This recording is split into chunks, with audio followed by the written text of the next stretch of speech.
कि आपको पता है कोई भी ऊंचाई से नहीं डरता, लोग बस उस ऊंचाई से गिरने से डरते हैं। और कोई भी अंधेरे से नहीं डरता, लोग बस उस अंधेरे के अंदर जो चीज है उससे डरते हैं। तो इस लाइन को सुनने के बाद आपका जो डर को लेके सोचने का तरीका था उसमें थोड़ा बहुत चेंज आया होगा। तो आइए इस वीडियो में बात करते हैं डर के बारे में। वैसे मैं आपको एक बात बताऊं कि डर के फायदे भी होते हैं और नुकसान भी। वैसे आपको लग रहा होगा डर के फायदे भी होते हैं, तो आओ मैं आपको समझाता हूँ कैसे। तो इमेजिन करिए कि आप किसी ऊंची बिल्डिंग के किनारे पर खड़े होने की सोच रहे हैं, पर ये डर आपको खड़ा होने से रोक रहा है। तो यहाँ पर ये डर सही भी है, क्योंकि अगर आप गिरे तो आपकी सीधा मौत होगी। और एक छोटा बच्चा है जो किसी गर्म बर्तन को छूने से डर रहा है, तो अब यहाँ पर ये डर सही भी है, क्योंकि उसका ये डर उसका हाथ जलने से बचा सकता है। तो अब ये डर दिक्कत तब लाता है जब हम इस डर की वजह से कुछ काम नहीं कर पाते। अब सोचिए कि हम एक ऊंची बिल्डिंग के किनारे पर खड़े होकर सुंदर व्यू देखना चाहते हैं, तब ये डर हमें रोकता है।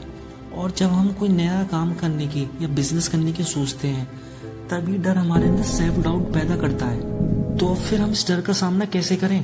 तो सबसे पहले आप इस बात को समझिए कि हम सब किसी न किसी चीज से डरते हैं और हम सभी के अंदर डर कॉमन है।